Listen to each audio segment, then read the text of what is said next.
मुलांसाठी हेल्दी आणि पौष्टिक शेंगदाण्याचे लाडू. हे लाडू 2 ते 3 महिने टिकतात.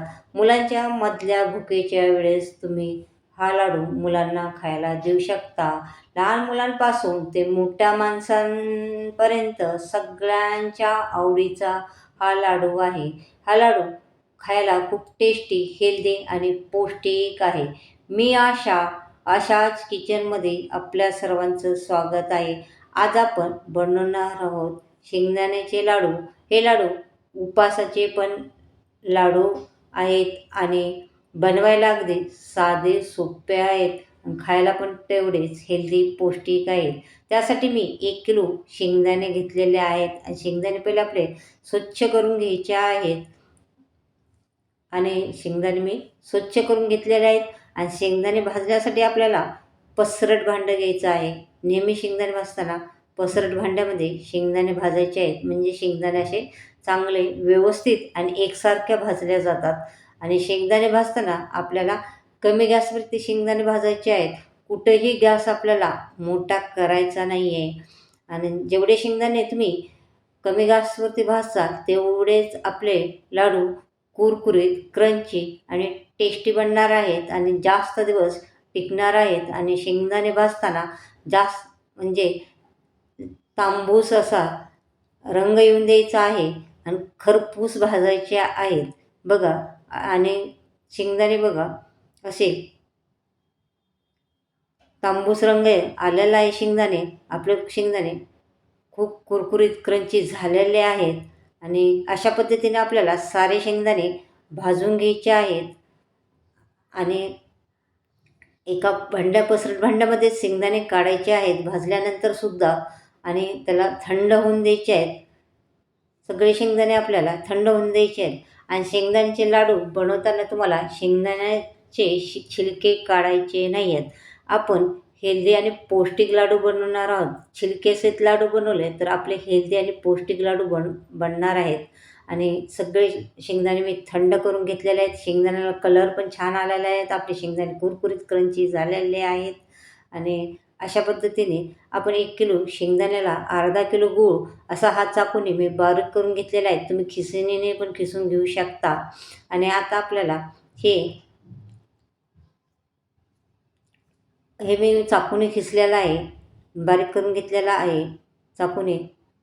आणि त्याच्यानंतर 1 किलो शेंगदाण्याला अर्धा किलो गूळ घेतलेला आहे. तुम्ही पाऊण किलो गूळ घेऊ शकता.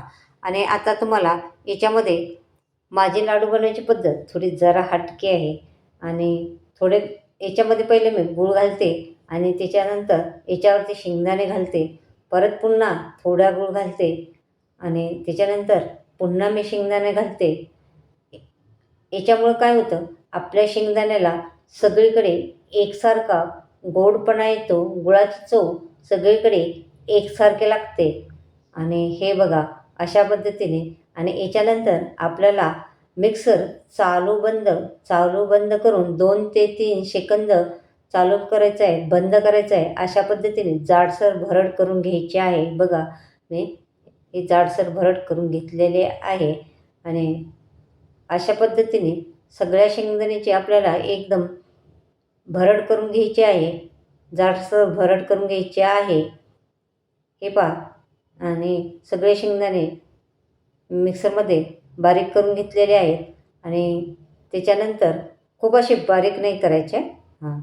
आणि त्याच्यानंतर आता हे मिक्स करून घ्यायचे आहेत. त्याच्यामध्ये मिक्स केल्यामुळं सगळीकडे एकसारखा गूळ लागतो, गोडपणा पण असा एकसारखा येतो.